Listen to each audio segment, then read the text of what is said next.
Hello viewers, मैं फैज़ान महमूद आप सबका हमारे चैनल पर स्वागत करता हूं। बच्चों, आज हम लोग बहुत ही एक इम्पॉर्टेंट टॉपिक के बारे में डिस्कशन करने वाले हैं, ठीक है। एंड अगर उस टॉपिक की बात करें, उस टॉपिक का नाम है मेडिवल हिस्ट्री, ठीक है। तो हम लोग जो है मेडिवल हिस्ट्री के बारे में बात करेंगे और देखेंगे कि मेडिवल हिस्ट्री हमारी जो कितने पार्ट में डिवाइडेड है, या हिस्ट्री की हम और डिस्कशन करें तो किस किस एग्जाम्स में इम्पॉर्टेंट है, कहाँ कहाँ पर आती है, ठीक है। तो बच्चों, जिस टॉपिक के बारे में आज मैं बात कर रहा हूँ वो टॉपिक अगर आप देखेंगे बहुत इंपॉर्टेंट टॉपिक है। क्यों? क्योंकि आप देखेंगे यूपीएससी का कोई भी एग्जाम हो, चाहे आईएएस का हो, चाहे साइंटिस्ट वाला कोई एग्जाम हो, चाहे सीडी का एग्जाम हो, ठीक है ना। तो हर एग्जाम्स में क्वेश्चन हिस्ट्री से हमारे आते हैं, खास करके मेडाइवल हिस्ट्री से एक क्वेश्चन तो एटलीस्ट रहता ही रहता है। ओके। एंड अगर आप बच्चों एसएससी एग्जाम उठा लें या इंटरमीडिएट कोई एग्जाम उठा लें या ग्रेजुएशन कोई एग्जाम जिसमें जीएस आता हो, तो जीएस के लिए अगर बात करा जाए तो हिस्ट्री हमारा एक बहुत ही इंपॉर्टेंट फैक्टर प्ले करता है। जिसमें हिस्ट्री की अगर हम लोग बात करें, हिस्ट्री को देखें कितने पार्ट में डिवाइडेड है, तो हिस्ट्री की अगर बात करें बच्चों तो 3 पार्ट में डिवाइडेड है, ancient history, medieval history and modern history. तो हिस्ट्री को 3 पार्ट में डिवाइडेड किया गया है और 3 पार्ट में इसको स्टडी किया जाता है, एक एंशिएंट, एक मेडाइवल और एक मॉडर्न हिस्ट्री। ओके बच्चों, पहले हम लोग इसको देख लेते हैं कि किस तरीके से हिस्ट्री को डिस्ट्रीब्यूट किया गया है। और जैसे एंशिएंट हिस्ट्री है तो एंशिएंट हिस्ट्री में हम लोग किस किस टॉपिक के बेस ज़्यादा बात करते हैं, किस टॉपिक के ऊपर हम लोग ज़्यादा डिस्कशन करते हैं। मेडाइवल में हम लोग किसकी बात करते हैं एंड मॉडर्न में। तो एंशिएंट हिस्ट्री की बात करें बच्चों, तो एंशिएंट हिस्ट्री को मेरे हिसाब से 4 पार्ट में डिवाइड करना चाहिए। एक prehistoric age, prehistoric age आप अंदाजा अगर लगाओ तो उस एज को कहते हैं जहां पर कह सकते हो आप कोई प्रमाण ना हो, ठीक है, जिसको सिर्फ हम लोग जो है प्रूफ देख रहे हो, लिखित तौर पे हमारे पास उसके कोई सबूत मौजूद ना हो, बट चीजों को देख के एक अंदाजा लगा के अप्रोक्सीमेटली या कार्बन डेटिंग के थ्रू हम लोग लगाते हैं कि इस तरह से चीजें रही होंगी, ठीक है। और इस एज की अगर हम लोग बात करें प्री हिस्टोरिक एज में, तो बहुत से एज है, मैक्सिमम अगर मतलब कह सकते हैं आपकी प्रीडोमिनेंटली जिस एज की हम लोग बात करें तो वो है लिथिक एज, यानी stone age, iron age, bronze age, तो इसकी ज्यादातर बात करते हैं। ओके। नेक्स्ट अगर बात करें जो एंशिएंट हिस्ट्री को हम लोग डिवाइड करते हैं वो है हड़प्पन, यानी कि इंडस वैली सिविलाइजेशन। ओके। तो इंडस वैली सिविलाइजेशन जाहिर सी बात है इंडियन हिस्ट्री का बहुत इंपॉर्टेंट टॉपिक है, और इसी के पैरेलल में और भी सिविलाइजेशन है, जैसे मेसोपोटामिया आपने सुना होगा, ईरानियन इराक की सभ्यता, इन सब चीजों का आपने नाम सुना हो, तो वो सब भी इंपॉर्टेंट है, ठीक है। एंड फिर अगर नेक्स्ट अगर हम लोग डिवाइड करें तो वैदिक पीरियड में डिवाइड करेंगे, and the last one is ancient Bharat और इंडियन डायनेस्टीज। एंशिएंट भारत की अगर बच्चों बात करें तो जैसे कि हम लोग बात करेंगे हर्याणा डायनेस्टी, या कह सकते हैं आप मौर्यन पीरियड, इसकी मैं बात कर रहा हूँ, ठीक है। तो एक पहले मैं आपको अंदाजा देता हूं कि किस तरीके से प्री हिस्टोरिक एज को डिवाइड किया गया है, ठीक है। तो प्री हिस्टोरिक की अगर हम लोग बच्चों बात करें तो प्री हिस्टोरिक एज को सबसे पहले जो डिवाइड किया जाता है वो डिवाइड किया जाता है लिथिक एज में, ठीक है। लिथिक, अगर लिथिक की बात करें बच्चों तो लिथिक वर्ड जो हमारा आ रहा है वो लिथो से आ रहा है, ठीक है, लिथो। और लिथो का ज्योग्राफी में मीनिंग होता है पत्थर, इट मीन्स की स्टोन, ठीक है। तो स्टोन से लिया गया है, तो स्टोन को यानी पत्थर वाली कोई चीज होती है तो उसको लिथो बोलते हैं। लिथोग्राफी एक तो कह सकते हैं आप बहुत बड़ी ब्रांच भी है जिसको पढ़ाया जाता है पत्थरों के बारे में, ठीक है। तो अगर आप देखेंगे तो पाषाण युग यानी कि स्टोन एज इसको कहा जाता है प्री हिस्टोरिक एज में। ये कब से कब तक चला था? तो ये चला था बच्चों, मैं आपको मैं यहाँ पे लिखता हूँ 30 लाख से बीसी से लेके 10,000 बीसी तक, ठीक है। इसको हम लोग मानते हैं स्टोन एज, ठीक है। अगर इस एज की हम लोग बात करें तो इस एज में और भी बहुत सी चीजें, जैसे सबसे पहले किसका आगमन हुआ, तो सबसे पहले इसमें इंसान का आगमन हुआ, यानी कि होमो सैपियंस का, ठीक है। मैं आपको यहाँ पे सबसे पहले यहाँ पे जो आगमन हुआ वो किसका हुआ, होमो सैपियंस का। ऐसा माना जाता है, प्रमाण जो हमारे पास है वो कब से होमो सैपियंस का आगमन हुआ, तो वो हुआ यही माना जाता है 30,00,000 बीसी में आगमन हुआ, और उसी वक्त स्टोन एज की यानी कि प्री हिस्टोरिक एज की स्टार्टिंग हम लोग मानते हैं, ठीक है। उस एज को अगर हम लोग बात करें तो 3 पार्ट में हम लोगों ने डिवाइड किया हुआ है उस एज को। एक पैलियोलिथिक एज, दूसरा मीसोलिथिक एज एंड तीसरा नियोलिथिक एज, ठीक है। सब में आप देखेंगे लिथिक कॉमन है, यानी कि पाषाण युग की बात हो रही है। अब पैलियो यानी कि पुराना ओल्ड स्टोन एज, मीसो यानी कि मध्य स्टोन एज, और नियो यानी कि नया पाषाण युग, ठीक है, जो एकदम लेटेस्ट था। हड़प्पन, इसके बाद जाहिर सी बात है कौन सा युग आता है, हड़प्पन आता है, इंडस वैली सिविलाइजेशन, हड़प्पन की हम लोग बात करते हैं। अगर बच्चों आप लोग अगर आपको लगता है कि इंडस वैली सिविलाइजेशन के बारे में आपको जानने के इच्छुक होंगे, आप अगर जानना चाहते हैं तो कमेंट मुझे बताइएगा। हड़प्पन वैली सिविलाइजेशन के ऊपर भी मैं एक अलग से वीडियो बना दूंगा, जिसके बारे में जो महाजनपदास हैं या इंपॉर्टेंट जो स्टेजेस हैं, किस तरीके से इंडस वैली के किनारे ही क्यों सभ्यताएं बसी, सरस्वती रिवर का उसमें बहुत बड़ा क्या रोल था, ठीक है, किस तरह से सभ्यता की स्टार्ट हुई, किस वक्त वो अपने पीक पर थी, ठीक है। और हार्टलैंड उस टाइम के क्या कहते हैं, हार्टलैंड जैसे कि एक वर्ड हम लोग ज्योग्राफी में यूज करते हैं, ठीक है। हार्टलैंड बच्चों उस जगह को बोलते हैं जो बहुत ज्यादा फेमस हो, ठीक है। फॉर एग्जाम्पल जैसे आपने दिल्ली में देखा होगा, दिल्ली में सबसे इंपॉर्टेंट अगर हार्टलैंड की बात करें तो वो है चांदनी चौक, ठीक है, तो वो कहा जाता है दिल्ली का हार्टलैंड, ठीक है, तो इसी को बोलते हैं। अब हड़प्पन वैली सिविलाइजेशन उसके बाद आई, उसके बाद फिर बात करें तो आयरन एज उसी के पैरेलल में स्टार्ट हुआ था अप्रोक्सीमेटली, हड़प्पन के कह सकते हैं लेटर हड़प्पन पीरियड में स्टार्ट हुआ, आयरन एज स्टार्ट हुआ। तो आयरन एज कब से कब तक माना जाता है, तो आयरन एज को भी 3 पार्ट में डिवाइड किया गया है। ये 35,000 से लेकर 2500 बीसी तक आयरन एज चला था, ठीक है।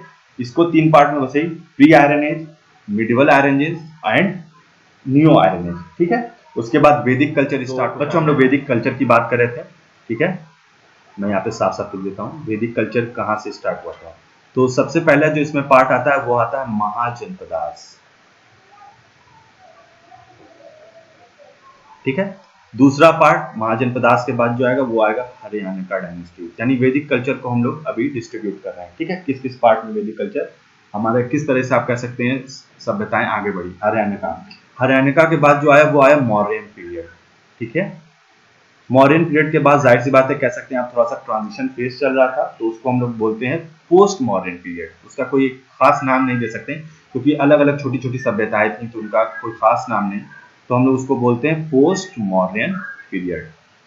ओके, इस सब चीजों के बारे में बच्चों डिस्कशन कर सकते हैं, आप कमेंट करके मुझे बताइएगा एंड इसके बारे में आपको और इन्फॉर्मेशन दूंगा। और एक और चीज बच्चों, पोस्ट मॉडर्न पीरियड को ही हम लोग प्री गुप्ता पीरियड भी कह सकते हैं, उसमें कोई इशू नहीं है, प्री गुप्ता पीरियड। तो अगर दोनों नाम कहीं कोई भी एक नाम अगर लिखा हो तो उसमें कंफ्यूजन की जरूरत नहीं है।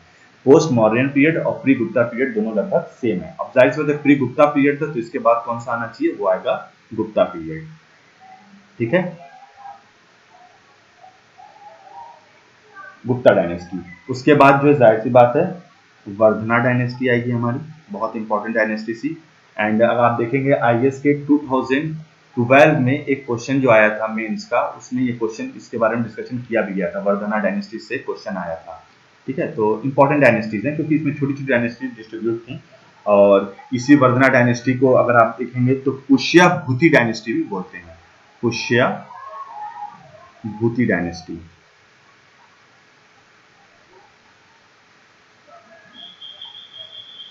ठीक है, पुष्या भूति डायनेस्टी। एंड उसके बाद जाहिर सी बात है अगर डिस्ट्रीब्यूट हम लोग करें तो फिर आ जाता है अर्ली मिडाइवल हिस्ट्री, जिसको मैंने कहा है कि मैंने अपने हिसाब से डिस्ट्रीब्यूट किया था। तो अर्ली मिडाइवल हिस्ट्री की अगर बात करें हम लोग मतलब कह सकते हैं पीरियड की बात करें तो जाहिर सी बात है 1206 से पहले जो डायनेस्टीज थी उसको हम ऐसा मान के चलते हैं कि वो अर्ली मिडाइवल हिस्ट्रीज उनको कहना चाहिए।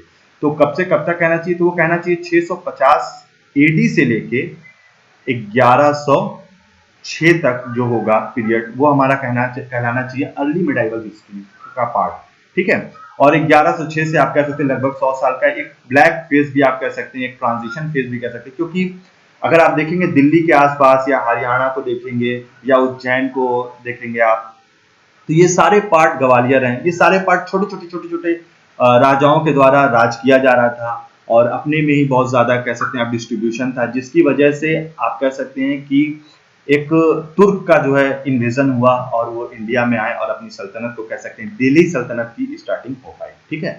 तो मैं एक तरह से आप टाइमलाइन आपको एक आइडिया लगा होगा किस तरह के टाइमलाइन की मैं बात कर रहा हूँ। तो मैंने अभी तक जैसे बात की प्री हिस्टोरिक आपको मैंने समझाया, हड़प्पन समझाया, वैदिक समझाया, फिर एंशिएंट डायनेस्टीज के बारे में जैसे मैंने डिस्कशन किया आपसे, हरियाणा का हो गया, गुप्ता हो गया, ठीक है। मिडाइवल की जाहिर सी बात है एक डार्क फेज जिसकी मैं बात कर रहा था, तो वो आप कह सकते हैं कि 800 से लेके 1200 के बीच का जो फेज था वो डार्क फेज या ट्रांजिशन कहलाता है इंडियन हिस्ट्री का, ठीक है, क्योंकि वहां पे कोई फिक्स कह सकते हैं आप सेंट्रलाइज कोई कह सकते हैं राज्य करने वाला कोई गवर्नर नहीं था या कोई राजा किंग नहीं था, ठीक है। अर्ली मिडाइवल एंड उसके बाद प्योर मिडाइवल। प्योर मिडाइवल की अगर बच्चों हम लोग बात करें तो प्योर मिडाइवल हमारा स्टार्ट होता है 1206 से लेके 1526 तक, ठीक है। फिर 1526 में जैसा कि आपको पता ही होगा कि बाबर ने जो है लोधी को हराया, एंड उसके बाद जो है मुगल सल्तनत की स्टार्ट होती है। ठीक है, तो वो प्योर मिडाइवल में मुगल सल्तनत भी आता है, बट अगर आप बात करूं तो मुगल सल्तनत एक अलग से पढ़ना चाहिए क्योंकि बहुत ब्रॉड है, तो आप इसी में जो है उसको रख सकते हैं, बट अलग से पढ़ेंगे क्योंकि बहुत ब्रॉड सिलेबस है मुगल सल्तनत का, तो जाहिर सी बात है तो उसको थोड़ा अलग से पढ़ना ज़्यादा बेटर रहेगा आपके स्टडी पर्पज के लिए। ठीक है, और ये सब चीज़ें जो मैं बता रहा हूँ, ये जो बच्चे पीसीएस की तैयारी करना चाहते हैं या आईएएस की प्रिपरेशन करना चाहते हैं उनके लिए काफ़ी इंपॉर्टेंट है, वो इन चीज़ों पे ज़्यादा फोकस करें, क्योंकि उनके लिए सबसे इंपॉर्टेंट चीज़ क्या है, वो है प्योर मिडाइवल, जिसमें आपका जो है दिल्ली सल्तनत और मुगल पीरियड भी आएगा, और अर्ली मिडाइवल में राजपूतानास जो है वो बहुत इंपॉर्टेंट है, तो उनके ऊपर थोड़ा फोकस करने की नीड होती है। क्वेश्चन एटलीस्ट मिलते ही मिलते हैं। एंड 3 टॉपिक और मैं बता देता हूं जिससे क्वेश्चन एक यूपीएससी में हर साल रखा रहता है। 3 टॉपिक, सबसे पहला है बुद्धिज्म, दूसरा है जैनिज्म, और तीसरा है सैंड या सूफी कल्चर। ठीक है बच्चों, ये 3 टॉपिक आप पढ़िए, एक क्वेश्चन आपको एटलीस्ट मिलेगा ही मिलेगा, हर साल है। आप किसी भी साल का एक पेपर उठाइए, आप देखेंगे या तो बुद्धिज्म से क्वेश्चन होगा, या तो जैनिज्म से क्वेश्चन होगा, या तो सूफी कल्चर से कोई एक नया क्वेश्चन, एक या दो क्वेश्चन आ रहे हैं। अब बात करते हैं बच्चों मॉडर्न हिस्ट्री की, कैसे हिस्ट्री को मॉडर्न हिस्ट्री में डिवाइड किया गया है। तो अगर मेरी बात करें बच्चों, तो मैं मॉडर्न हिस्ट्री को 2 पार्ट में डिवाइड करता हूँ। मेरा ये मानना है कि आप पॉलिटिकल उससे ज्यादा देखना चाहिए मॉडर्न हिस्ट्री को। तो हिस्ट्री की अगर शुरुआत करें हम लोग, जो मॉडर्न हिस्ट्री की, वो ऐसा माना जाता है कि 1857 से स्टार्ट होता है, यानी कि फर्स्ट इंडिपेंडेंस के जो वार हुआ था, ठीक है, जो लड़ाई हुई थी उसके बाद से माना जाता है। और वो मॉडरेट पीरियड भी कहलाता है मेरे हिसाब से, क्योंकि उस टाइम के जो लोग थे, आप कह सकते हैं उस टाइम कांग्रेस की स्थापना हुई 1885 में करीब, ठीक है, और कोलकाता में पहला अधिवेशन हुआ था और वहीं से स्टार्टिंग हुई थी।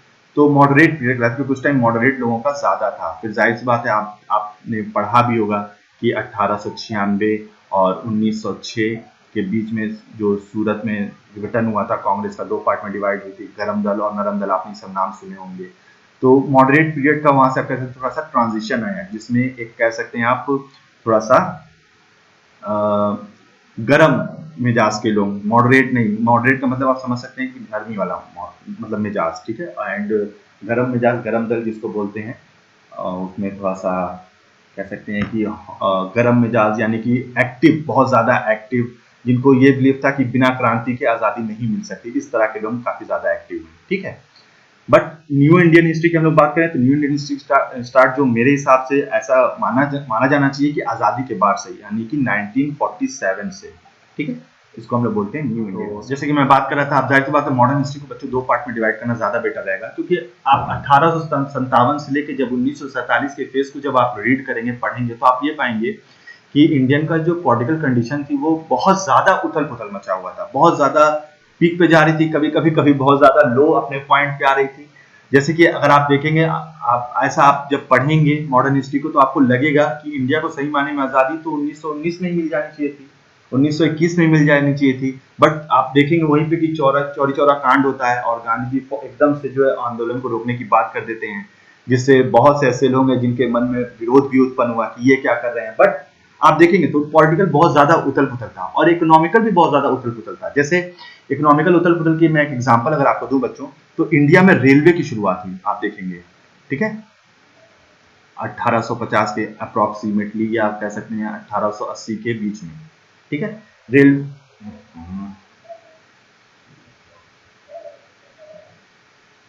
ऑटो सेविंग बहुत परेशान करता है, ये ऑटो सेविंग होता है जब रुकता है, लेकिन अच्छा भी रहता है ना, कटेगा। हाँ, तो आप देखेंगे 1850 से लेकर 1880 के बीच में इंडिया के इकोनॉमिकल जो ग्रोथ बहुत, क्योंकि इंडिया के पास लोहा भरपूर था, और जो उस टाइम हम लोग की जो ब्रिटिश गवर्नमेंट थी उसके पास जाहिर सी बात है आयरन की कमी, तो उन आयरन की अपनी कमी वो कहाँ से पूरी करते, तो वो इंडिया से ही अपनी कमियों को पूरी कर रहे थे। तो जाहिर सी बात है इंडिया जो है कह सकते हैं इकोनॉमिकल जो कि बहुत ज्यादा इस्टेब्लिश था, बहुत ज्यादा इकोनॉमिकल कंडीशन उसकी अच्छी थी, बट उसके रिसोर्सेज को यूज कौन कर रहा था, ब्रिटिश गवर्नमेंट यूज कर रही थी। ठीक है, बट आप फिर देखेंगे कि इंडियन की इकोनॉमिकल स्थिति धीरे धीरे बद से बदतर होने लगी, इतनी बुरे हालात हो गए कि लोगों को घास की रोटी बना के खानी पड़ रही थी। तो इस तरह की कंडीशन जो टर्बुलाइन था, कह सकते हैं ऊपर नीचे चल रहा था। ठीक है, बट जैसा कि मैंने आपको पहले भी बताया, जो आज टॉपिक हमारा मेन टॉपिक है उसके बारे में डिस्कशन करते हैं, तो हम लोग स्टार्ट करते हैं अपने मिडाइवल हिस्ट्री के अर्ली मिडाइवल से नहीं, प्योर मिडाइवल से हम लोग बात करेंगे। सबसे पहले हम लोग बात करेंगे दिल्ली सल्तनत की, ठीक है। तो सबसे पहले हम लोग जान लेते हैं दिल्ली सल्तनत का बैकग्राउंड क्या था, कि स्टार्टिंग कहाँ से होती है। ऐसा तो हुआ नहीं होगा कि कोई एकदम से कोई बाहर से आया और लगा राज करने, ऐसा तो एकदम हुआ नहीं होगा। तो इसकी कहीं से स्टार्टिंग हुई होगी, ठीक है। तो बच्चों ऐसा कहा जाता है, आपने भी सुना होगा कि फर्स्ट मुस्लिम इन्वेजर कौन था, तो लोग मोहम्मद गौरी का नाम लेते हैं बार बार कि बहुत ये किया वो किया, बट सब गलत है। सबसे पहला जो मुस्लिम इन्वेजन हुआ था बच्चों, वो हुआ था 712 एडी में। आप सही सुन रहे हैं बच्चों, 712 एडी में। ये शायद आपको ना पता हो, बट मैं बताता हूँ और आप याद भी रखिएगा। सबसे पहला जो मुस्लिम इन्वेजन हुआ था, यानी कह सकते हैं बाहर से किसी मुस्लिम राजघराने ने या राजा ने आकर जो इंडिया के ऊपर आक्रमण किया था और जीता था किसी एक पर्टिकुलर पार्ट को। तो किस पार्ट को जीता था? सिंध पार्ट को जीता था। कितने में? 1712 एडी में। उसका नाम क्या था? तो उनका नाम था मोहम्मद बिन कासिम। क्या नाम था? मोहम्मद बिन कासिम। और वो कहां से ताल्लुक रखते थे? तो वो रखते थे उमैयद खिलाफत से, ठीक है। उमैयद खिलाफत की अगर बच्चों आपको जानना है तो आपको थोड़ा मिडाइवल हिस्ट्री के, मतलब जो मिडाइवल कंट्रीज हैं उनकी हिस्ट्री के बारे में पढ़ना पड़ेगा आपको, क्योंकि उस टाइम वहां पर जो है, मतलब आप कह सकते हो करीब 400 से लेके और 1100 या इवन आप और मतलब छोटे छोटे घराने फिर बाद में हो गए, बट जो स्ट्रॉन्ग था वो 1500 के करीब था। तो अब मैं अगर एक टाइम लाइन दूं आपको, 400 से लेके 1500 एडी तक, तो ये खिलाफत बहुत ज्यादा स्ट्रॉन्ग घराने थे, यानी राजा, इनके राजा लोग थे, अलग अलग पर्टिकुलर जगह पे राज करते थे। फर्स्ट तुर्क इन्वेजन जो हुआ था बच्चों, तुर्क याद रखिएगा, मुस्लिम और तुर्क में फर्क है, ठीक है। जो मतलब तुर्क से बिलोंग करते हैं उनकी बात हो रही है। फर्स्ट तुर्क इन्वेजन जो हुआ था वो 1998 से लेके 1030 एडी तक हुआ था। किसने किया था? सुल्तान मोहम्मद गजनवी ने किया था। तो कितनी बार आक्रमण किया था? 17 बार इन्होंने ट्राई किया था, ठीक है। क्या करते थे ये? एक्चुअल में देखो, कहा जाता है कि इन्होंने आक्रमण किया था, बट इनका इरादा ये नहीं था कि यहां पर आके मुझे राज करना है। ऐसा इरादा इनके मन में आया ही नहीं कि इंडिया में आके वो राज भी कर सकते हैं। उनका इरादा, उनका क्या रहता? देखो, इंडिया उस टाइम, अगर इंडिया के मैप अगर बनाऊं, ठीक है,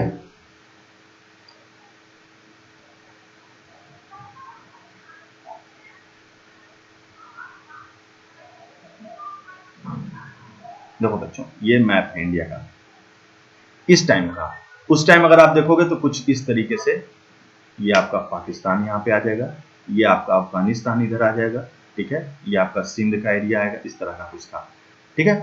तो अगर आप देखोगे तो इन लोगों का ये नहीं था। क्यों? क्योंकि इंडिया इकोनॉमिकल बहुत रिच था, इंडिया के पास रिसोर्सेज की कमी नहीं थी, सोना बहुत ज्यादा था। आपने हिस्ट्री में शायद अगर आपने थोड़ा बहुत भी पढ़ा तो आपको पता ही होगा, सोने के कॉइन छपते थे, सोना भरपूर था। इतना सोना था, इतने हीरे थे कि शायद यहाँ के लोगों को अंदाजा भी नहीं था कि उसकी वैल्यू क्या है। जैसे अगर आपके घर में बचपन से आपको सोने के प्लेट में खाना खिलाया जाए, सोने के गिलास में पानी पिलाया जाए, तो आपको होगा सोना क्या है? सोना आपके लिए कुछ नहीं होगा। बट जाहिर सी बात है, वहां का सोचिए जिन लोगों ने सोना कभी ना देखा हो और उनको एकदम से सोना मिले, तो उनके लिए तो सोने की वैल्यू होगी ना। बिल्कुल यही हाल था। तो इंडिया के पास इतने रिसोर्सेज थे, इतनी इन सब चीजों की कोई कमी नहीं थी कि उसके लिए सोने की, चांदी की, इन सब चीज की कोई वैल्यू नहीं थी। बट जाहिर सी बात है, जब बाहरी लोग इंडिया में आते देखते थे, अरे ये लोग तो सोने का कवच पहन के घूम रहे हैं, सोने के सिंहासन पे बैठ रहे हैं, सोने की थाली में खा रहे हैं, इनके लिए सोना कुछ नहीं है, आप पत्थर दो ये सोना वापस करते हैं, तो उनके लिए क्या होगा? उनके लिए तो ये लगेगा अरे इनको तो वैल्यू नहीं पता है। तो वो जो आप इन्वेजन देख रहे हो, तो उनका मतलब ये नहीं था कि उनको आके यहाँ पे राज करना है, उनका ये था यहाँ पे आना है और लूटना है। तो मोहम्मद जो गजनवी था, इसका कभी नहीं था कि मुझे जो यहाँ पे राज करना है। ये जब भी आता था लूटता था और लूट के यहाँ से दौलत को लेके चला जाता था, अपने वहां राज करता था। जब तक फिर काम चलता था, जब कमी पड़ी दौलत की, आया इंडिया में लूटा और चला गया। बिल्कुल उसी तरीके से जब बच्चों को आम खाना होता है, किसी बगिया में घुसे, आम तोड़े, खाए और चले आए, बिल्कुल उसी तरीका कुछ हिसाब किताब था। बट जाहिर सी बात है, जब 1025 में इन्होंने अटैक किया, तो इन्होंने, हाँ, सबसे इंपॉर्टेंट जो इवेंट माना जाता है वो 1025 एडी का माना जाता है, ठीक है, यानी कि 1025 एडी का। क्या इन्होंने किया था? बहुत बड़ा काम इन्होंने किया था। सोमनाथ टेम्पल, जो कि हमारे गुजरात के काठीवाड़ इलाके में पड़ता है, उसको डिस्ट्रॉय कर दिया, ठीक है। और मतलब डिस्ट्रॉय किया, बट उतना हद तक नहीं डिस्ट्रॉय किया था, पूरी तरीके से डिस्ट्रॉय किया 1226 में, ठीक है। चलिए सेकंड तुर्क इन्वेजन की बात करते हैं। सेकंड तुर्क इन्वेजन मोहम्मद गौरी ने किया था, ठीक है। मोहम्मद गौरी को ही आप कह सकते हैं कि एक ऐसा फाउंडर जिसने मुस्लिम रूल की स्थापना की। मतलब इनका इरादा ही था कि लूटना नहीं है। क्यों? क्योंकि उन्होंने देखा कि छोटे छोटे घराने में बटे हुए हैं राजपूत, छोटे छोटे घराने में जो है सिंध भी बटे हुए हैं, ठीक है, तो मेवाड़ के राजा बटे हुए हैं, तो उन लोगों का क्या था, आना है बस यहाँ पे राज करना है। तो मुस्लिम रूल की जो फाउंडेशन कह सकते हैं, स्टोन रखा, वो किसने रखा, मोहम्मद घोरी ने रखा। कब रखा? तो 1175 से लेके 1206 तक, ठीक है, इन्होंने यहाँ पे जो है अपना रखा, फाउंडेशन रखा, यहाँ पे कह सकते हैं कि अपने राज्य की शुरुआत की। तो अगर रीजंस की हम लोग बात करें कि क्यों तुर्क जो है वो सक्सेस हुए, ठीक है, फर्स्ट मुस्लिम इन्वेजन तो 1712 में ही हुआ था, लेकिन 500 साल क्यों लगा? रीजन क्या था? तो सबसे बड़ा रीजन देखा जाए बच्चों तो क्या था, Rajputs lacked unity and organisation were divided by rivalries. तो जाहिर सी बात है, राजपूताना जो राजपूत लोग जो थे वो अपने ही कह सकते हैं ईगो में, एटीट्यूड में थे, मेवाड़ के राजा लोग अपने ही एटीट्यूड में थे, भाई हम हैं, सिंधवी अपने ही उसमें थे। There was no central government, जाहिर सी बात है कोई भी एक सेंटर पे ऐसा राज्य नहीं था, या कह सकते हैं ऐसा राजा नहीं था जो कंट्रोल कर सके, या बाहर से कोई अटैक कर रहा हो उस अटैक को रोक सके, ठीक है। Rajput kingdoms were small and scattered, जाहिर सी बात है छोटे छोटे राजपूताना किंगडम जो फैले हुए थे टुकड़े टुकड़े में। The Turk were better organized and took advantage of the lack of mutual cooperation among the Rajputas. देखो बच्चों ये बहुत इंपॉर्टेंट चीज है। तुर्क पहली बात तो ऑर्गेनाइज थे और उन्होंने एडवांटेज दिया, वो अलग बात है, ऑर्गेनाइज राजपूत भी हो सकते थे, वो क्या कर सकते हैं, म्यूचुअल कोऑपरेशन करते हैं। ये जो छोटे छोटे घरानास यहाँ पे बटे हुए थे, ये लोग क्या हो जाते, एक हो जाते, बाहर से जो आक्रमण आ रहा था यानी जो इन्वेजन कर रहा था उसको रोक रहे होते हैं, या कोई लूटने आ रहा था उसको रोक बनाए होते हैं कि नहीं नहीं लूटने देंगे, या आपके घर में कोई आया आपसे हाथ मिलाया, कहा चलिए हमको बगल वाले को लूटना है, आपको नहीं, मेरा पड़ोसी, मैं क्यों लूटूंगा। बट यहाँ पे ऐसा नहीं था, क्यों? क्योंकि राइवलरीज चल रही थी, उनका ये तक मुझे इस घराने से आगे निकलना है या इस घराने को हड़पना है। तो वो क्या करते थे, जब कोई मुस्लिम शासक आया लूटने की बात किया, अच्छा चलो आधा तुम्हारा आधा मेरा, तो ये हिसाब किताब था। तो जाहिर सी बात है क्या होगा, एक वक्त ऐसा आएगा कि आपका भी राजपाट चला जाएगा, तो वही हाल हुआ। तो यही रीजन था, मेन रीजन जो तुर्क का इंडिया में इन्वेजन सक्सेस हुआ, ठीक है। नेक्स्ट चीज की बात करते हैं बच्चों, दिल्ली सल्तनत की स्टार्टिंग कैसे हुई। तो दिल्ली सल्तनत को बच्चों याद करने की एक बहुत अच्छी सी ट्रिक है, और अगर आप उस ट्रिक को याद रखते हो तो आसानी से आप जो है कर ले जाओगे। सबसे इंपॉर्टेंट क्या है, बस यही चीज याद रखना है कि गुड़ था तसली में। गुड़ आप जानते होंगे, ठीक है, एक डिश कह सकते हैं, एक तो गन्ने का बना हुआ, गन्ने के रस से बना हुई चीज होती है जिसको गुड़ बोला जाता है, मीठी होती है काफी। तो गुड़ खा तसली में, तसली बोला जाता है प्लेट को, ठीक है। तो गुड़ को खाइए, किसमें रखे, तसली में रखे। तो गुड़, जी फॉर, अगर आप देखेंगे तो गुलाम वंशज, जिसको इंग्लिश में बात किया जाए तो स्लेव डायनेस्टी बोलते हैं। क्या बोलते हैं, स्लेव डायनेस्टी। कब से कब तक चली, तो 1206 से लेके 1290 तक, ठीक है। गुड़ का यानी गुड़ से गुलाम वंशज 1206 से लेके 1290 तक। दूसरी डायनेस्टी की बात करें तो खिलजी खा है, यानी कि खिलजी डायनेस्टी कब से कब तक चली, तो जाहिर सी बात है स्लेव डायनेस्टी 1290 में खत्म हुई थी, तो खिलजी कब स्टार्ट होगी, 1290 से लेके 1320 तक।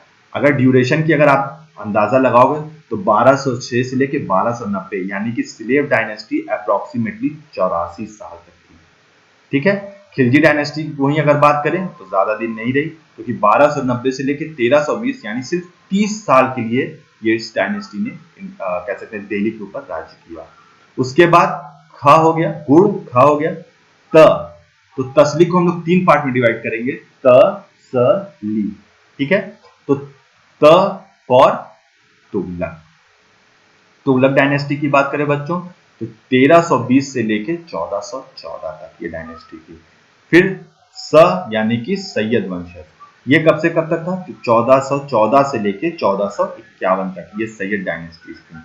उसके बाद लोधी वंशज, तो जाहिर सी बात है 1451 से लेके 1526 तक थी। और मे यानी कि त फॉर तुगलक, से फॉर सैयद, ली फॉर लोधी, और मे फॉर मुगल। जैसा कि मैंने आपको पहले बताया मुगल पीरियड काफी बड़ा था, तो उसको हम लोग अलग से उसके बारे में पढ़ेंगे। 1526 से लेकर 1857 तक, 1526 यानी बाबर से स्टार्ट होके, और लास्ट की अगर बात करें तो बहादुर शाह जफर तक। ये पूरा टाइमलाइन आपकी बहुत बड़ी टाइमलाइन है, जिसमें जाहिर सी बात है अगर डोमिनेंट लीडर्स की बात करें तो सबसे पहले डोमिनेंट लीडर की बात जो आएगी वो आएगी अकबर की, ठीक है। एंड सेकंड डोमिनेंट लीडर की अगर बात करें तो औरंगजेब की, क्योंकि यही दो ऐसे थे जिन्होंने मुगल की नींव को मजबूत भी किया, आगे भी बढ़ाया। बाकी कह सकते हैं आप थोड़ा बहुत योगदान था। अब आर्ट कल्चर में अगर आप जाएंगे तो अलग राजाओं के नाम आएंगे, तो इन सब चीज़ों में, ठीक है। तो इस तरीके से हम अपने कह सकते हैं याद रख सकते हैं किस तरीके से मेडिवल हिस्ट्री हमारी काम करेगी। मेडिवल हिस्ट्री में कौन कौन से घराने थे। तो मेडिवल हिस्ट्री में जो सबसे इंपॉर्टेंट चीज याद रखने की क्या है, वो सिंपल सा है, गुड़ था तस्लीम में। गुड़ यानी कि गुलाम, ख यानी कि खिलजी, त यानी कि तुगलक, स यानी कि सैयद, ली यानी कि लोधी और में यानी कि मुगल। टाइमलाइन थोड़ा सा याद करना पड़ेगा आपको। जैसे जाहिर सी बात है, गुलाम तो 1206 से 1290। अगर आप सिर्फ साल याद रखते हैं कितने साल तक था, देखेंगे जैसे कि 84 साल।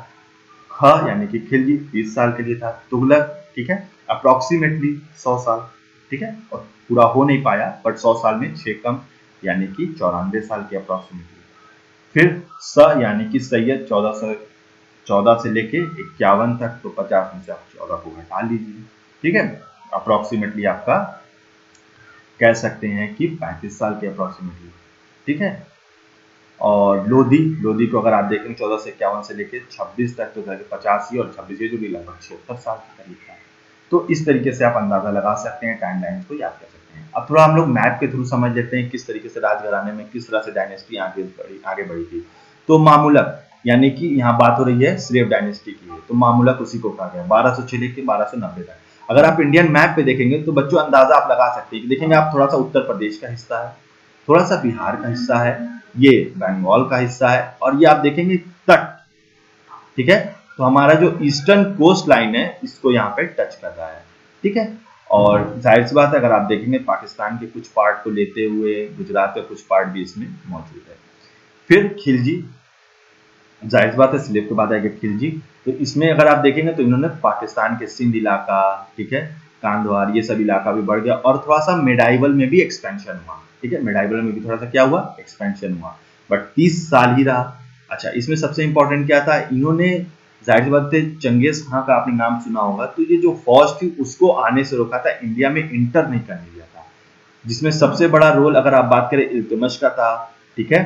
फिर एक बादशाह हुआ था बाबर, अब इसके बारे में भी हम लोग बात करेंगे नेक्स्ट वीडियोस में, या इसी वीडियो में हम लोग बात करेंगे तो उसके बारे में बताएंगे, तो उसका था। खिलजी का फिर आता है, एंड देन फिर आप देखेंगे तुगलक। तुगलक भी बहुत इंपॉर्टेंट है। अगर इसमें भी देखेंगे तो इंडिया का सबसे ज्यादा एक्सपेंशन हुआ वो तुगलक डायनेस्टी में हुआ, अप्रोक्सीमेटली 100 ईयर था, आपने देखा 94 ईयर। और उन्होंने क्या हुआ, तो अगर आप देखेंगे ऊपर का जम्मू कश्मीर का कुछ हिस्सा इन लोगों ने लॉस किया, बट जाहिर सी बात है इंडिया का आज का महाराष्ट्र, तमिलनाडु तमिलनाडु या इवन केरला का कुछ पार्ट, ठीक है, बेंगलोर हो गया, आंध्र प्रदेश का थोड़ा बहुत पार्ट, ठीक है, और बंगाल को अगर छोड़ दे, बंगाल को उतना हिस्सा नहीं था, बट जाहिर सी बात है थोड़ा बहुत उड़ीसा का हिस्सा एंड छत्तीसगढ़, मध्य प्रदेश, ये सब इलाकों में। लोधी डायनेस्टी अगर आप देखेंगे थोड़ा सा क्या हो गई, सिकुड़ गई, ठीक है, अपना थोड़ा सा कॉम्पैक्ट हुई, और इस वजह से लोधी डायनेस्टी काफी सिकुड़ी हुई थी, ठीक है। और 1451 से लेकर 1526 तक तो सिकुड़ी हुई थी, बहुत ज्यादा डेवलप नहीं कर पाई थी उस टाइम। जो जैसे विजयनगर एम्पायर साउथ में, और पठान से, ठीक है, पार्थियंस हैं, गुजरातीज हैं, इन लोगों का राज्य चल रहा था, तो इसी वजह से बहुत ज्यादा इनका एक्सपेंशन नहीं हो पाया, तो सिकुड़ के रह गई थी वो लोधी डायनेस्टी की, तो यहाँ पे थोड़ा सा कम हुआ, ठीक है। अब सबसे पहले हम लोग बात करते हैं स्लेव डायनेस्टी के बच्चों। तो स्लेव डायनेस्टी की हम लोग थोड़ा सा आपको बताते हैं, क्योंकि जाहिर सी बात है गुड़ था तसली के हिसाब से गुलाम वंश की पहले हम लोगों को बात करनी थी, तो गुलाम वंश में कौन कौन से राजा थे उनकी बात करते हैं।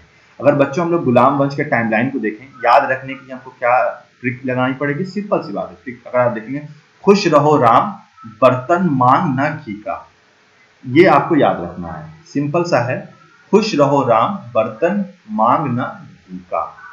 अगर बच्चों आप ये याद रखते हैं तो आप जाहिर सी बात है सारे जो स्लेव डायनेस्टीज में राज्य करने वाले किंग थे या राजा थे, ठीक है, या सुल्तान थे, जिन लोगों ने राज्य किया, उनका आप नाम याद कर सकते हैं। खुश को दो पार्ट में डिवाइड कीजिए, क्यू और एस एच। पहला कुतुबुद्दीन ऐबक, दूसरा शमशुद्दीन इल्तुतमिश, ठीक है। खुश से दो लोग, कुतुबुद्दीन ऐबक और शमशुद्दीन इल्तुतमिश। कुतुबुद्दीन ऐबक की बात करें तो सिर्फ 4 साल इन्होंने राज किया, 1206 से लेके 1210। जाहिर सी बात है कुतुबुद्दीन ऐबक की अगर बच्चों हम लोग, मैं आपको थोड़ा सा बताऊं, तो ये मोहम्मद जो गोरी थे उनके जो हैं गुलाम थे, ठीक है, मोहम्मद घोरी के गुलाम थे और मोहम्मद घोरी ने इनको अपना गवर्नर बनाया और इन्होंने कह सकते हैं स्लेव डायनेस्टी की स्टार्ट किया। शमसुद्दीन इल्तुतमिश की बात करें तो ये भी जो है कुतुबुद्दीन ऐबक के जो है कह सकते हैं आपकी गुलाम थे, बट इन्होंने जब इनकी डेथ हुई कुतुबुद्दीन ऐबक की तो शमसुद्दीन को जो है अपना राजपाट सौंप के कहते हैं। खुश से हो गया कुतुबुद्दीन ऐबक और एस से हो गया शमसुद्दीन इल्तुतमिश। ठीक है, अब इनका राज की अगर बात करें 1211 से लेके 1236 तक। ठीक है, ये इनका कुछ राज्य स्लेव डायनेस्टी का देखिए कुछ इतना पार्ट हो गया। ठीक है, फिर खुश रहो। ठीक है, तो खुश रहो, रहो। ठीक है, तो रू रा जैसे आप देख रहे होंगे तो रहो। ठीक है, खुश रहो राम। रुकनुद्दीन और रजिया सुल्ताना। रुकनुद्दीन कौन था? शमसुद्दीन इल्तुतमिश के बेटे थे और रजिया सुल्ताना उनकी बेटी थी। तो कायदे से इल्तुतमिश चाहते थे कि रजिया सुल्ताना ही उनका राज्य पाठ को देखें, आगे बढ़ाएं, बट जाहिर सी बात है ऐसा पहले आप कह सकते हैं मेल डोमिनेट का पहले का कल्चर था, मेल डोमिनेट माना जाता था, ऐसा माना जाता था कि महिला अच्छी शासक नहीं हो सकती और महिला कैसे राज्य कर सकती है, तो एक जो डोमिनेटर फैक्टर होता है मेल्स का वो था। बट कोई नहीं, रुकनुद्दीन कुछ दिन थे, बट जाहिर सी बात है रजिया सुल्ताना ने जो है अपने कह सकते हैं एक साथी के साथ जो है अपने राजपाट को वापस लिया और करीब 4 साल तक राज किया। बट जाहिर बात जितने नोबल्स थे उस टाइम के उन्होंने इनको नकार दिया और इनके खिलाफ विद्रोह छेड़ दिया, जिसकी वजह से रजिया सुल्ताना को अपना राजपाट छोड़ना पड़ा। इवन जो है उनको एक राजा से शादी भी करनी पड़ी। खैर उस सब की बातें मैं आपको और स्टोरी आगे बताऊंगा। तीसरा अगर बात करें खुश रहो राम, तो खुश रहो। ठीक है, रू रहो, तो ये हो गया रू रहो यानी कि रुकनुद्दीन रू से और र यानी कि रजिया। ठीक है, तो खुश रूरा यानी कि रहो, राम हो गया। बर्तन ब म न बर्तन।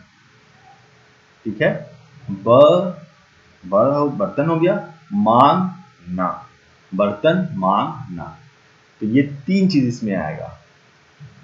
खुश वो हो गया, रहो राम, खुश यानी कि कुतुबुद्दीन ऐबक शमसुद्दीन इल्तुतमिश, रहो राम यानी कि रुकनुद्दीन और रजिया सुल्ताना, बर्तन मांगना, बर्तन यानी कि बहरम शाह यानी कि बहरम शाह, मांग यानी कि मसूद शाह और न यानी कि नसीरुद्दीन महमूद। ठीक है, महमूद भी बोल सकते हैं आप, लेकिन महमूद होना चाहिए, ये मेरे हिसाब से ऐसे ही होना चाहिए प्रोनाउंसिएशन, बट महमूद अगर बोलते हैं आप तो कोई गलत नहीं। बहरम शाह जाहिर सी बात है रजिया सुल्ताना के बाद उन्होंने बहरम शाह ने किया 1240 से लेकर 1242 ईडी तक। फिर मसूद शाह, इन सब के बारे में मैं बच्चों आपको बताऊंगा। मसूद शाह 1242 से लेकर 1246 तक एंड नसीरुद्दीन 1246 से लेकर 1266 तक। आप देखेंगे बहुत ज्यादा लंबा कोई राज नहीं कर रहा है, मैक्सिमम 30 साल 10 साल अप्रोक्सीमेटली एवरेज यही है, 10 से 30 साल। ऐसा नहीं है कोई 50 साल या 40 साल तक या 60-80 साल तक राजा बना हुआ, ऐसा पॉसिबल ही नहीं हो पा रहा है। फिर झीका यानी कि गयासुद्दीन बलबान और खैकुबाद। ठीक है, खैकुबाद, तो ये 2 राजा घीका यानी गयासुद्दीन बलबान 1266 से लेकर 87 तक और कैकुबाद यानी कि 1287 से लेकर 1290 तक। तब तक अगर कैकुबाद की बात करें तब तक स्लेव डायनेस्टी बहुत कमजोर हो गई थी एंड जाहिर सी बात है इसके ऊपर बाकी लोग हावी होने लगे। इसके बारे में और मैं आपको एक्सप्लेन करूंगा जब आगे डायनेस्टीज या कैकुबाद के बारे में बात करूंगा। नेक्स्ट सबसे पहले हम लोग बात कर लेते हैं बच्चों कुतुबुद्दीन ऐबक की, किस तरीके से क्या था। तो कुतुबुद्दीन ऐबक की अगर टाइमलाइन की बच्चों हम लोग बात करें, कुतुबुद्दीन ऐबक जो है 1206 से लेके 1210 तक राजा थे। ठीक है, यानी सुल्तान थे, इंडिया के ऊपर इन्होंने राज किया था। कब से कब तक? 1206 से लेके 1210 एडी तक आफ्टर डेथ। मोहम्मद गोरी इनको परचेज किए थे, कहां से? एक तुर्किश स्लेव थे और इनको क्या बना दिया मोहम्मद गोरी ने? गवर्नर। सोचिए बच्चों, अपने गुलाम को इन्होंने क्या बना दिया? इंडिया का, मतलब अपनी सल्तनत का गवर्नर, इंडिया का गवर्नर उस टाइम जो इंडिया था उस टाइम की बात। तो मोहम्मद गौरी ने इनको परचेज किया था और इनको जो कि तुर्की से स्लेव के रूप में लाया था और इनको इंडिया का अपना क्या बना दिया? Government. After the death of Gauri, Aibak become the master of Hindustan and founded the slave dynasty in 1206। अब जाहिर बात है कुतुबुद्दीन ऐबक जो है वो मोहम्मद गौरी की डेथ के बाद क्या बन गए? इंडिया के सुल्तान बन गए। और इन्होंने ही स्लेव डायनेस्टी की यानी गुलाम वंश की शुरुआत की। यानी अगर आप देखेंगे इनके बैकग्राउंड को तो ये क्या था, गुलाम थे। ठीक है। फॉर हिज जेनोसिटी इनको एक टाइटल दिया गया। क्या टाइटल दिया गया इनको बच्चों? तो इनको टाइटल दिया गया बख्श का, लाख बख्श का, सॉरी लाख बख्श का इनको टाइटल दिया गया। ये देखिए लाख बख्श, गिवर ऑफ लॉक्स, यानी जाहिर सी बात है उस टाइम जो आबादी थी उनको उनको देख रेख उनको खाना पीना कौन मुहैया करा रहा था? जाहिर सी बात है कुतुबुद्दीन ऐबक। तो इनको टाइटल दिया गया लाख बख्श यानी गिवर ऑफ लॉक्स। ठीक है। जाहिर सी बात है इन्होंने दो तीन चीजों की स्टार्ट की। उस टाइम की सबसे फेमस चीज जो आज भी मौजूद है उसका स्टार्ट किया इन्होंने कुतुब मीनार की स्टार्ट किया। किसके ऑनर में स्टार्ट किया? तो एक सूफी सेंट थे जिनका नाम था ख्वाजा कुतुबुद्दीन बख्तियार काकी। याद रखिएगा बच्चों, ये चीजें इंपॉर्टेंट चीज है। ख्वाजा कुतुबुद्दीन बख्तियार काकी, इनके याद में कह सकते हैं आप। ठीक है। इनके ऑनर में एक सूफी संत थे, इनके ऑनर में कुतुब मीनार बनाया गया। किसने स्टार्ट किया कंस्ट्रक्शन? किसने स्टार्ट करवाया? कुतुबुद्दीन ऐबक ने। दूसरा बच्चों, इन्होंने 2 मस्जिदें भी बनवाई। पहली मस्जिद कुव्वतुल इस्लाम, ये मस्जिद आप जो देख रहे हैं इसका नाम है कुव्वतुल इस्लाम। कहां पर? दिल्ली में। ठीक है। और दूसरा अढ़ाई दिन का झोपड़ा, ये जो देख रहे हैं आप मस्जिद अढ़ाई दिन का झोपड़ा, ये कहां बनवाया इन्होंने? अजमेर में। ठीक है। तो आप एक अंदाजा, अच्छा अगर आपसे मान लीजिए अगर मैप बनाना हो, अगर आप जानना चाहें स्लेव डायनेस्टी मैप क्या होगा, तो देखिए बच्चों अगर आप जगह याद रखें तो आप देखिए खुद समझ सकते हैं। एक दिल्ली में है और एक अजमेर में, तो आपको एक अंदाजा हो जाएगा कि ओहो यहां से यहां तक इनका पीरियड, मतलब यहां से यहां तक इनका राज। ठीक है। जाहिर सी बात है बहुत ज्यादा पैट्रोनाइज था, संग्रहण का बहुत इनको शौक था। ठीक है। तो इनके जो कह सकते हैं पैरेलल में जो राइटर थे, बहुत फेमस राइटर थे, 2 राइटर, उनके नाम भी आपको याद रखने। पहले जो राइटर थे उनका नाम था हसन उन निजामी, पहला राइटर। दूसरा राइटर था फखरुद्दीन। ये 2 राइटर थे उस टाइम के। हसन उन निजामी की लिखी हुई तजुउल मसीर बहुत फेमस। ठीक है। इन्होंने एक किताब लिखी थी जिसका नाम था तजुउल मसीर। किसने लिखा था? हसन उन निजामी ने लिखा था। तजुउल मसीर को हसन उन निजामी ने लिखा था। और फखरुद्दीन जो कि तारीख मुबारक शाही के बहुत फेमस राइटर हैं, ठीक है, उन्होंने इसको लिखा था। ये दोनों, ये भी एक क्वेश्चन तारीख मुबारक शाही, ये यूपीएससी के एग्जाम में मिलाने को आया था। मैच द फॉलोइंग वाला जो होता है उसमें आया था, जिसमें ए को स्मॉल ए से बी को इस तरह से मिलाना होता है, उस तरह से आया था। कुतुबुद्दीन ऐबक की बच्चों बात करें तो जाहिर सी बात है 54 यानी कि पोलो खेलते वक्त इनकी डेथ हो गई थी, अपने घोड़े से गिर के मर गए थे। कब डेथ हुई थी इनकी? 1210 में। यंग काफी, मतलब अभी बहुत ज्यादा यंग भी नहीं थे, बट मतलब अभी अच्छे खासे थे, और गेम खेलते वक्त इनकी डेथ हो गई थी। तो जाहिर सी बात है इल्तुतमिश जो है फिर उसके बाद राजा बने। तो बच्चों आज के वीडियो में हम लोगों ने कुतुबुद्दीन ऐबक की बात की। इसके बाद जो नेक्स्ट वीडियो आएगा उसमें हम लोग जो है साइड शमसुद्दीन इल्तुतमिश की बात करेंगे।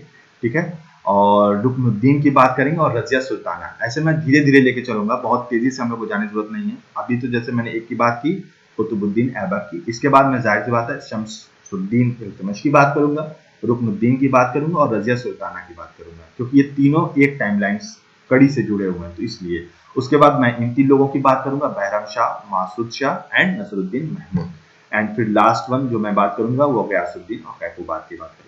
तो आज जो है मैं यहीं पे इस वीडियो को रोकता हूँ कुतुबुद्दीन ऐबक तक, और नेक्स्ट वीडियो में मैं ज़रूर आपके सामने जो है शमसुद्दीन इल्तुतमिश के बारे में बात करूँगा। तो बच्चों अगर आपको हमारा वीडियो समझ में आया हो तो हमारे चैनल को लाइक करें, सब्सक्राइब करें एंड कमेंट जरूर करें बच्चों, क्योंकि देखिए अगर बच्चों जब आप लोग कमेंट करते हैं ना तो उससे बहुत ज़्यादा मोटिवेशन मिलता है। ठीक है, आपके कमेंट से, और उस कमेंट से हमको पता चलता है कि हमको किस टॉपिक के ऊपर वीडियोस बनानी चाहिए। तो कमेंट जरूर करें बच्चों कि वीडियो आपको कैसा लगा और किस टॉपिक के ऊपर आप वीडियो चाहते हैं ये भी मुझे बताएं, क्योंकि ऐसे बहुत से टॉपिक हैं, चाहे वो पॉलिटिकल कोई टॉपिक हो, आप पॉलिटिक्स से भी पूछ सकते हैं। ठीक है, कोई दिक्कत नहीं है, आप पॉलिटिक्स से भी पॉलिटिकल भी पूछ सकते हैं, ज्योग्राफिकल भी पूछ सकते हैं, यानी ज्योग्राफी से भी कुछ पूछ सकते हैं। ठीक है, आप चाहें तो इथिक्स से रिलेटेड भी कोई क्वेश्चन करना हो तो उससे भी पूछ सकते हैं, या किसी एग्जामिनेशन से रिलेटेड कोई टॉपिक हो जीएस का, ठीक है, आप उससे भी हमसे डिस्कशन कर सकते हैं, कमेंट करके हमें बता सकते हैं। तो वीडियो का मैं खत्म करता हूं बच्चों। Thank you so much, have a nice day, take care.